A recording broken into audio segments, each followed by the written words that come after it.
come on! दोस्तों, चीन अपने फायदे के लिए किस हद तक जा सकता है ये तो किसी से भी छुपा नहीं है। साल 2020 में फैला कोरोना भी उसी की ही देन था और एक बार फिर से चीन कुछ ऐसा कर रहा है जिसे सुनकर किसी के भी होश उड़ जाएं। दोस्तों, चीन अपने देश में किए जाने वाले अजीबोगरीब कामों की वजह से पूरी दुनिया में जाना जाता है, फिर चाहे धरती पर अपना खुद का सूरज बनाना हो या फिर सांपों की खेती करना हो। लेकिन इस बार चीन ने सारी हदें पार कर दी है। दरअसल चीन ने अपने रेगिस्तान में सैकड़ों या हजारों में नहीं बल्कि लाखों की संख्या में खरगोशों को छोड़ा है। अब आखिर ऐसा चीन ने क्यों किया, आइए जानते हैं। दोस्तों, हम सभी को ये बात बहुत अच्छे से पता है कि चीन बिना किसी फायदे के कोई भी काम नहीं करता है, चाहे फिर महंगे मोबाइल्स की सस्ते दाम वाली कॉपी बनाना हो या फिर केमिकल्स यूज करके सब्जियां। लेकिन इस बार चीन ने अपने देश के रेगिस्तान में खरगोशों को छोड़ा है और ये काम भी उसने अपने फायदे के लिए ही किया है। दरअसल दोस्तों, चीन के साथ एक समस्या है कि वहाँ मौजूद डेजर्ट अपना एरिया लगातार बढ़ाते जा रहे हैं, जिसका अंदाजा आप इसी बात से लगा सकते हैं कि 90 के दशक में चीन के पास डिजर्टिफाइड लैंड यानी कि जिस एरिया में डेजर्ट मौजूद होता है वो 1.714 मिलियन स्क्वायर किलोमीटर था, यानी 17 लाख मिलियन स्क्वायर किलोमीटर से भी ज्यादा। लेकिन 2015 में जब इस पर वहाँ के वैज्ञानिकों की नजर गई तो सभी लोग हैरान रह गए, क्योंकि 2015 आते आते वहाँ का desertified land area 2.625 million square kilometre हो गया, यानी कि 26 लाख स्क्वायर किलोमीटर से भी ज्यादा। और ये एरिया पूरे चीन के एरिया का 1/3 है। अब अगर आपके मन में भी ये सवाल आ रहा है कि रेगिस्तान का एरिया कुछ ही सालों में कैसे बढ़ा, तो आपको बता दें कि नेवादा रेगिस्तान के शोध संस्थान के इकोलॉजिस्ट लिन फेंस्टरमेकर ने रेगिस्तान में काफी लंबे समय तक खोज की थी और उन्होंने बताया कि जिस इलाके में साल में 10 इंच से कम बारिश दर्ज होती है उसे रेगिस्तान मान लिया जाता है। कुछ वैज्ञानिकों का तो ये भी कहना है कि ग्लोबल वार्मिंग के चलते दुनिया भर के रेगिस्तानों का दायरा लगातार बढ़ता जा रहा है और अगर उनके लिए कुछ किया नहीं गया तो ये आने वाले समय में और तेजी से बढ़ेगा।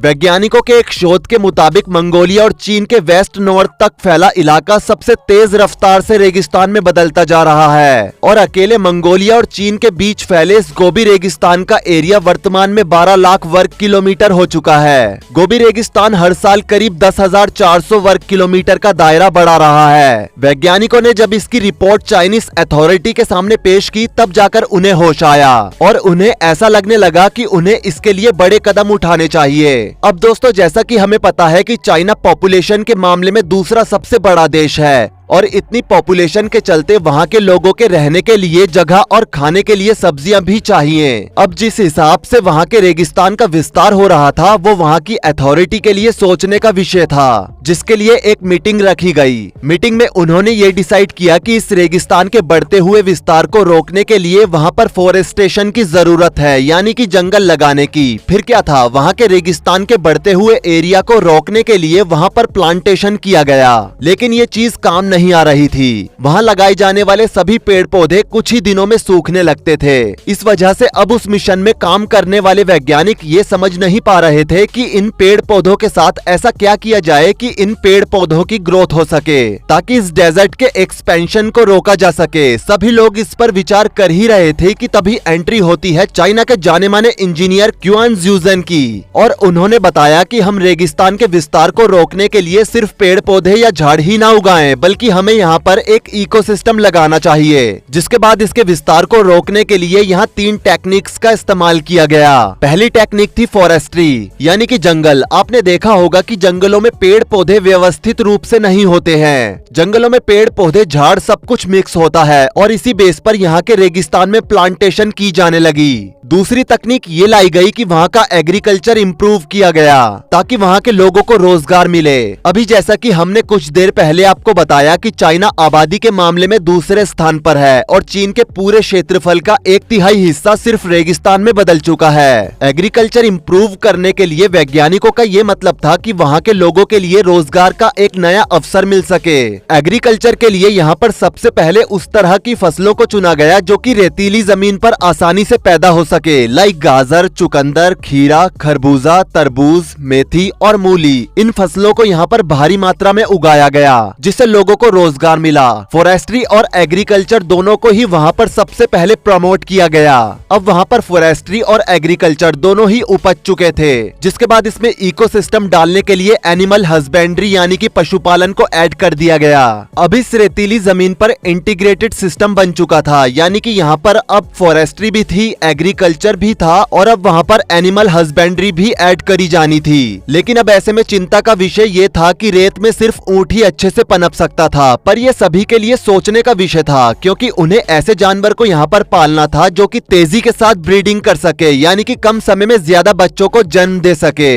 जबकि रेगिस्तान का जहाज कहे जाने वाले ऊंट एक बार में सिर्फ एक ही बच्चे को जन्म देते हैं और उसका प्रेगनेंसी टाइम करीब 13 महीने का होता है। और अभी हम आपको पहले ही बता चुके हैं कि चीन में उस समय रेगिस्तान का विस्तार करीब 10,400 किलोमीटर पर ईयर हो रहा था। ऐसे में ऊंट के प्रजनन से ये संभव नहीं था कि वहाँ पर इकोसिस्टम बन पाए। इस सवाल का जवाब सब तलाश ही रहे थे, पर किसी को इसका जवाब नहीं मिला। तब क्युआन जूजन ने एक रिसर्च की। उस रिसर्च में उन्होंने ये देखा कि कौन सा जानवर कम समय में इस जमीन पर ज्यादा तेजी के साथ ब्रीडिंग कर सकता है। काफी रिसर्च और सोच विचार करने के बाद उन्होंने चुना फ्रांस की एक खरगोश प्रजाति को, जिसे रेक्स रैबिट के नाम से जाना जाता है। इन खरगोश को क्युआन ने इसलिए चुना था क्योंकि एक खरगोश का प्रेगनेंसी टाइम 30 से 32 दिन होता है और एक खरगोश एक बार में 5 से 8 बच्चों को जन्म देता है। बता दे, एग्रीकल्चर वाले किसान ही इन खरगोशों का पालन करते थे और इनकी ब्रीडिंग भी कराते थे। दोस्तों, रेक्स रैबिट की एक विशेषता होती है कि इस प्रजाति के खरगोश घास की जड़ों को खाने के लिए तलाशते हैं और उन्हें ही खाते हैं। और जड़ों को तलाशने के लिए उन्हें जमीन के अंदर गड्ढा करना होता है और गड्ढा करके जब उसे घास की जड़ मिलती है तब वो उस जड़ को खाकर अपना पेट भरते हैं। जब इन खरगोशों को इस रेतीले एरिया में छोड़ा गया तो इन्होंने अपना पेट भरने के लिए पूरी जमीन को खोद डाला।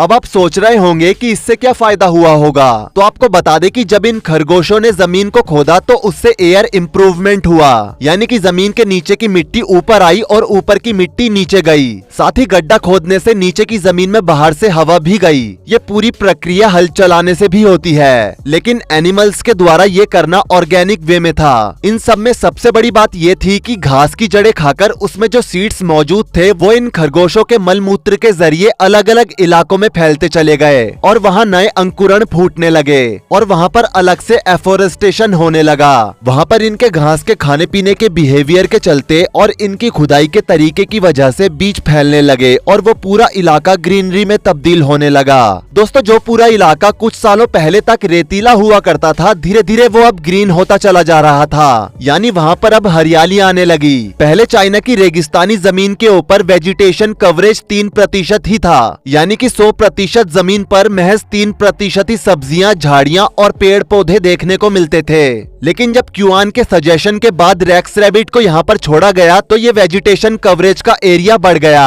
और साल 2021 में ये एरिया बढ़कर 84% हो गया, यानी कि अब इस समय चीन में 84% से भी ज्यादा ऐसी जमीन है जहाँ पर आपको जंगल, झाड़ी और पेड़ पौधे देखने को मिलेंगे। और जैसे जैसे ये जमीन बढ़ती जाएगी उतनी ही ज्यादा जमीन नॉर्मल लैंड में कन्वर्ट होती जाएगी और रेतीली जमीन के स्थान पर एक नया हरा इकोसिस्टम वहाँ पर डेवलप होता जाएगा। ये काम करने से चाइना को शुरुआती दौर में थोड़ी परेशानी जरूर हुई, लेकिन चाइना को अब उसका फायदा होता जा रहा है। ऐसा इसलिए क्योंकि शुरुआत में जब एनिमल हस्बेंड्री की जा रही थी तो उनके पालन और ब्रीडिंग का काम वहाँ के किसानों को दिया गया था, पर उस समय वहाँ के जो किसान खुद ठीक से खाना नहीं खा पा रहे थे वो इन खरगोशों या अन्य जानवरों का ध्यान क्या ही रखते।